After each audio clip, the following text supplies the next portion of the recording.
welcome to Riding Along. Today we're going to be going over choosing a genre. Choosing your genre specifically. There's quite a lot to choose from, to say the least. The list of, there's not really a totality, there's not just this one master reference sheet that you can go off of. I mean, I'm talking, there's genres that technically don't even have names yet. They're still being developed to this day. Writers are still kind of finding their own. They're creating them every single day. Shakespeare actually made fun of this, centuries back, like hundreds of years ago. He was kind of ragging on this fact that so many writers, and they're all genre benders. They all just kind of, he combined like 15 genres and was like using it to describe a piece of work within his own work. Very self-aware, very kind of in the context back then, just humorous and almost just self-deprecating. Self-aware mostly. And that's kind of where I want you to come from too. Just be self-aware about it, alright? Genres aren't really they're not relevant to writers. They're just not. Who do they matter to? They matter to people who catalog things. They matter to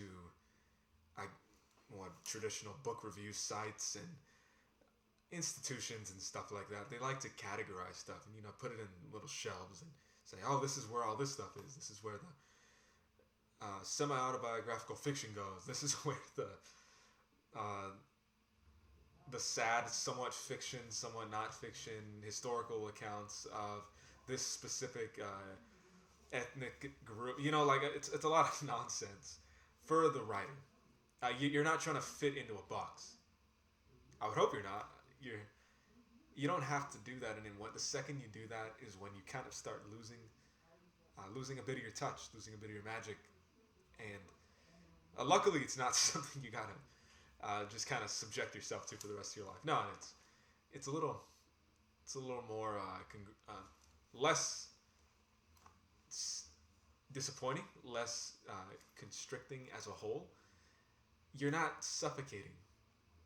All right, you're breaking free. You're kind of establishing yourself as kind of your own genre. Every single book is your own. Every single story isn't something you can just slap a label on, and that's what it is. Again, traditional publishers kind of need to do that just for their metrics and their all this stuff that hasn't really existed for most of the human race and has only existed for maybe the past couple 100 years, or just the past 100 years, really. At least at the time of recording, it's 2022. 1922, They want to know how many of this they sold so they can load on more of those people into their catalog. And I don't hate traditional publishers, okay? Let's get that straight. But if you're watching Riding Along, you kind of know we're challenging a lot of traditional things, not because we're launching a full-scale attack, but because a lot of the stuff that they say is true it's just not relevant to the modern writer. If you're writing in the past, I don't mean your content, I mean your approach, where you're coming from. If you're still writing like it's 1990, 1980, 60, you don't have to. You just don't. It no longer is it just kind of praying around waiting for a publisher to reach out to you. You can actually distribute your own work. Another topic for another day, right? If you guys are interested in that kind of stuff, let me know. Genres, though. Same thing applies. It's all very related. It's especially related there. You don't have to approach your book like, I'm writing magical fiction, or I'm writing there's something called dirty realism. That I've heard something like that, and when I read that, I'm just like, that's nonsense. What is that? Like, says who? I bet you the writer didn't like that genre, and it's kind of like something that happened with the music industry too. I noticed the word industry.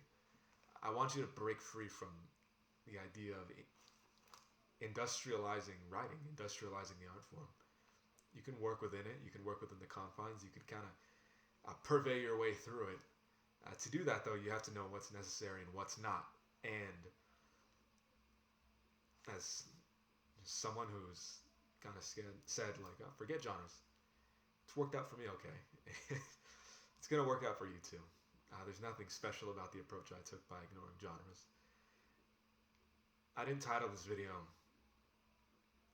let's destroy genres, because first of all, it's a little too redundant, and most people aren't going to watch that. They want to know, how do I pick one for my book? What genre am I writing in? What does my writing fall into? What category does it align with?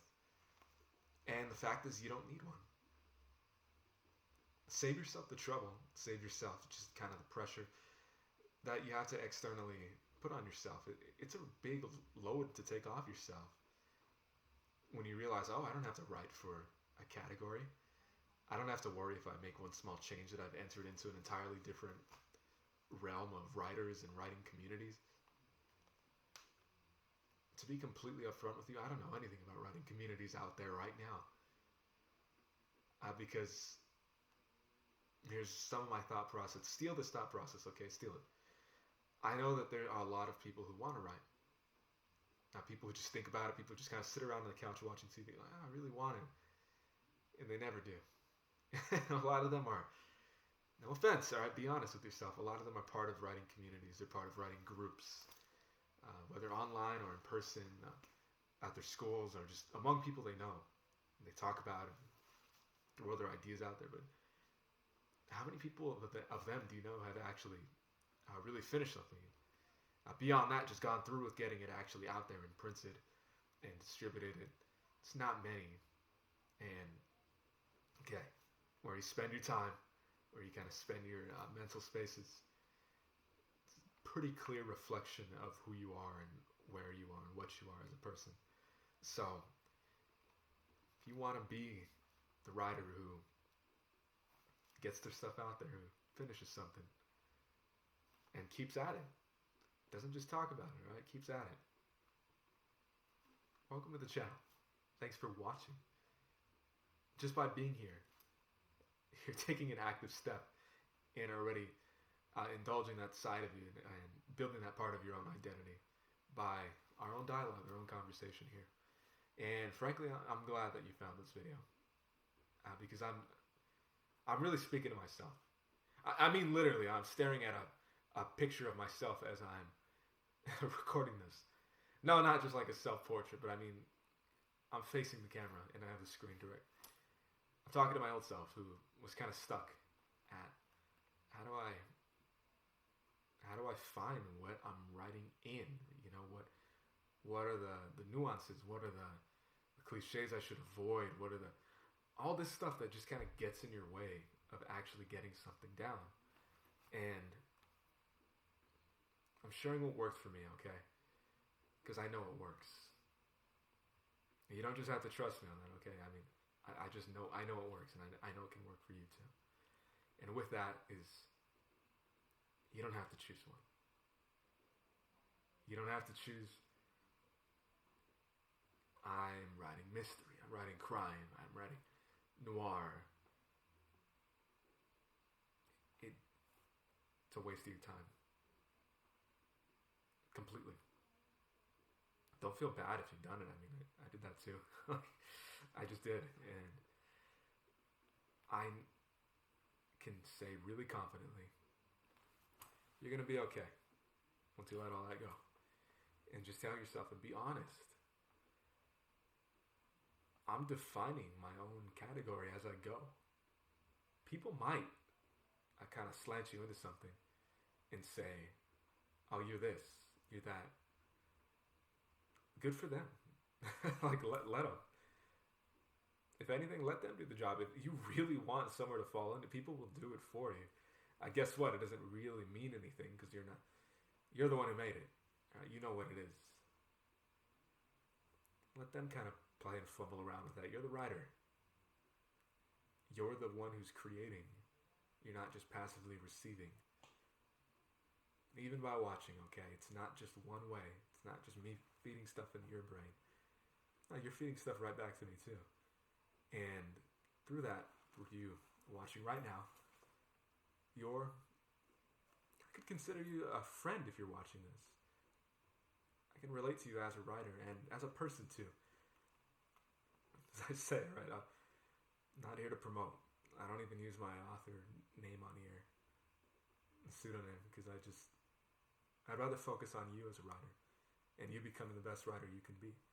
Sometimes more than just breaking rules, more than just ignoring them or certain other pieces of advice. It's just kind of breaking free from a lot of things that are imprisoning you mentally.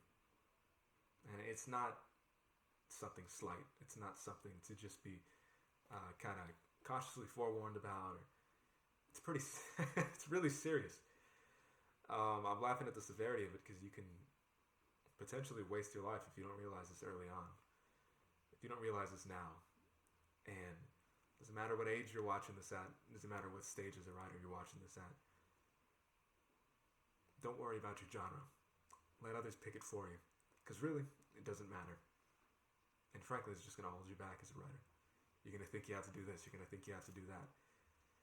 And a little secret too, I save for the end. A lot of people skip to the end on videos. I talk about this phenomenon. If you skip to the end, welcome. If you've watched, hey, thanks. Not just thank you for myself. Say thank you to yourself. You're building yourself up here. You're stressing about picking your own, I'm going to call it category you're trying to fit into. You might be a little scared of starting more than anything. Most likely you know it's not that important. You know genre isn't that relevant. But you're kind of engaging yourself in this debate because it's a little scary to get to the front page, the first page, the second page, the first chapter. It's more fun to, it's a deeper excuse to give yourself. When you tell people, well, I haven't been writing, because I'm just trying to figure out where I fit, like where am I approaching from? I'm trying to find out what style I should write in. I'm trying to figure out what place I should find myself. And the more I record these, the more I guess I'm just having a good time recording these because I find myself laughing a lot and smiling because it's really familiar. It's not too far yet. And I know what it feels like, right? Don't worry about them. Just get writing, and if you've been using this debate for yourself as an excuse to not start, it's okay. Sometimes you just need someone else to tell you too, to kind of confirm and validate that reality for yourself. So again, you can move forward from it. And as a writer, that's what you need to continue doing. Moving forward from everything that's holding you back and letting it flow freely. I have a guide, How to Write a Book in 30 Days. 10 parts. It's really there to get you started. Check it out at writingalong.com. It's completely free. It's gonna really revolutionize where you're at right now if you're trying to write a book and just don't know where to start, where to begin. Check it out at writingalong.com. I'll see you around.